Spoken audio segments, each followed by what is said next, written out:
Friends, welcome to super સેલિયા. Recipe શરૂ કરતા પહેલાં આપણે આ જે સૂખા ધાણા છે એને આપણે અધકચરા કચરી લઈશું. થોડા ઠઠુમી લઈશું. એકદમ આપણે એનો પાવડર નથી કરવાનો. જો પાવડર કરવાનો હોત તો આપણે ધાણાનો પાવડર જ વાપરત, પણ આપણે એને અધકચરા રાખવાના છે.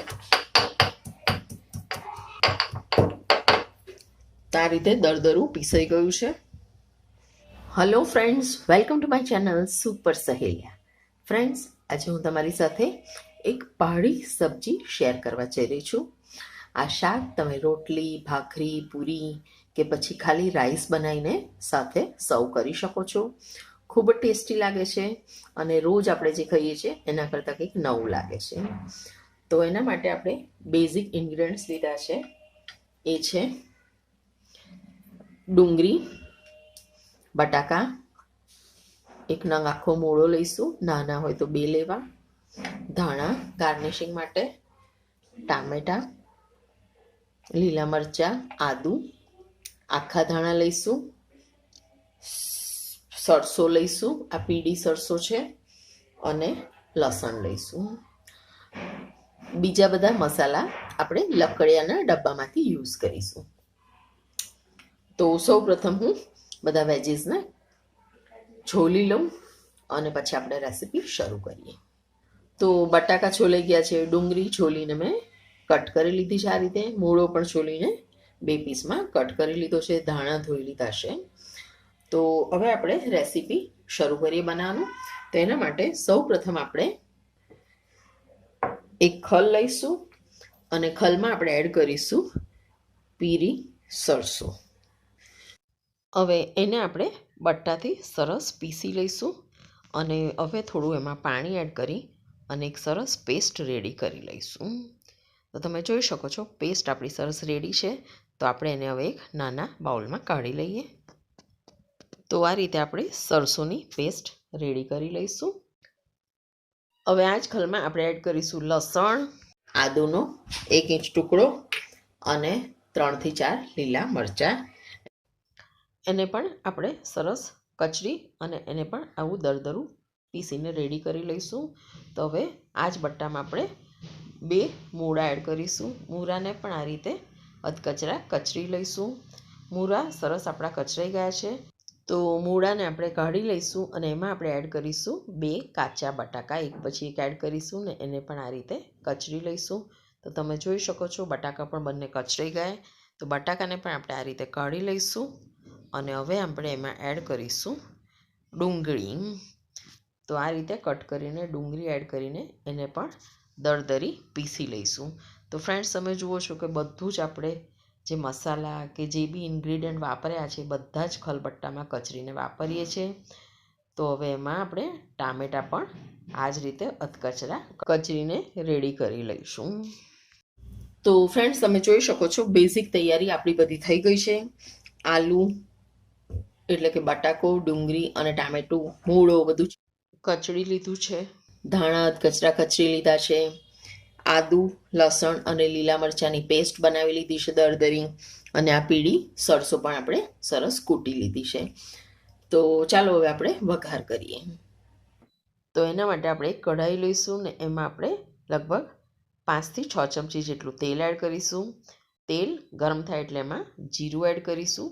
જીરાને બરાબર ફૂટવા દઈશું, સાથે હિંગ એડ કરીશું અને હવે આપણે લીલો મસાલો એડ કરીશું.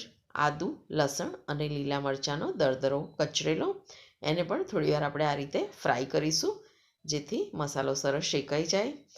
તો શેકાયા પછી હવે આપણે એમાં એડ કરીશું પીરી સરસોની પેસ્ટ, એને પણ થોડી શેકી લઈશું.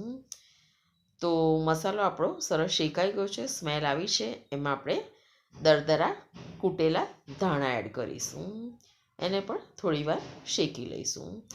તો ફ્રેન્ડ્સ, બેઝિક મસાલો આપણો સરસ શેકાઈ ગયો છે. તેમાં આપણે એડ કરીશું કચરેલી ડુંગળી, સાથે જ ટામેટાં એડ કરીશું, મૂળો એડ કરીશું અને બટાકા. આ બધું આપણે ખલમાં કચર્યું હતું એ જ છે. તો હવે આપણે બધું સરસ મિક્સ કરી લઈશું. તો ફ્રેન્ડ્સ, તમે જોઈ શકો છો આ પહાડી શાક આપણું આ રીતે કચરીને જ રેડી કરીશું. ત્યાં એ લોકો રાઈસ સાથે ખાતા હોય છે. હવે આપણે એમાં એડ કરીશું હળદર, લાલ મરચું, સ્વાદ પ્રમાણે મીઠું, ધાણા જીરું, અને હવે આપણે પાછું બધું સરસ મિક્સ કરી લઈશું. તો ફ્રેન્ડ્સ, આ રીતે શાક કચરીને બનાવશો તો એનો ટેસ્ટ અલગ જ આવે છે. આમાં આપણે પાણી નાખી અને ઢાંકી દઈશું. તો ફ્રેન્ડ્સ, ઢાંકે લગભગ 10 થી 12 મિનિટ થઈ ગઈ છે. આપણે ચેક કરીએ કે શાક આપણું ચડ્યું છે કે નહીં. તો મોસ્ટલી જો બટાકો આમાં ચડી ગયો હોય તો સમજી લેવાનું કે આપણું શાક ચડી ગયું છે. તો ચાલો હું બટાકો ચેક કરી લઉં, જેથી આપણને ખબર પડે કે શાક આપણું ચડ્યું છે કે નહીં. તો ફ્રેન્ડ્સ, મેં ચેક કરી લીધું, બટાકો આપણો સરસ ચડી ગયો છે. એનો મતલબ એ થયો કે આપણું શાક આખું સરસ રેડી થઈ ગયું છે. તો હવે આપણે એમાં ધાણા નાખીશું અને એને ગાર્નિશ કરીશું અને ગરમ ગરમ સર્વ કરીશું. ફ્રેન્ડ્સ, જો તમને આ રેસીપી ગમી હોય તો એકાદ વાર બનાવીને ચોક્કસથી ટ્રાય કરજો. આજે હું આને સર્વ કરવાની છું ગરમ ગરમ પૂરી સાથે. તમે રાઈસ સાથે પણ ખાઈ શકો છો. જો આ રીતે શાક બનાવી દેશો અને પ્લેન રાઈસ બનાવશો તો દાળની જગ્યાએ આપણે આ શાકનો ઉપયોગ કરી શકીએ છીએ. તો ફ્રેન્ડ્સ, રેસીપી સારી લાગે તો ચેનલને સબસ્ક્રાઈબ કરજો અને વિડીયોને શેર કરજો. ફ્રેન્ડ્સ, ગયા અઠવાડિયે મેં લીલવાની કચોરીની રેસીપી મૂકી હતી. તમે જોઈ કે નહીં તે ચોક્કસથી મને જણાવજો. ના જોઈ હોય તો જોઈ લેજો. એકદમ સરળ રીતથી એકદમ ટેસ્ટી કચોરી બને છે. ઉપરનું પડ કઈ રીતે ક્રિસ્પી બનાવવાનું એની પણ ટિપ્સ આપેલી જ છે. તો રેસીપી જોજો અને તુવેર જતાં પહેલાં લીલવાની કચોરી બનાવી લેજો એકવાર ઘરમાં. તો ફ્રેન્ડ્સ, તમને એ પણ રેસીપી ગમશે. અને મેં એને સર્વ કરી છે લીલી ચટણી સાથે. તો એની પણ રેસીપી જોવાનું ચૂકશો નહીં. એ પહેલાં મેં રેસીપી મૂકી હતી મોરિંગા એટલે કે સરગવાના પાનના થેપલાની, જે ખૂબ જ ટેસ્ટી બની છે. સાથે મેં લાલ મરચાંની ચટણી પણ બતાવી હતી. તો એ રેસીપી પણ ના જોઈ હોય તો જોઈ લેજો. એ રેસીપીને પણ આખી વર્લ્ડ વાઇડ ખૂબ જ પ્રોત્સાહન મળ્યું છે. લગભગ અઠવાડિયામાં 5 લાખ વ્યૂઝ થઈ ગયા છે. અને એ રેસીપી મોદીજીની પ્રિય છે. સવાર સાંજ એ આ રીતે સરગવાના થેપલા ખાતા હોય છે, જેનાથી B12 તમારું ભરપૂર જળવાઈ રહેતું હોય છે.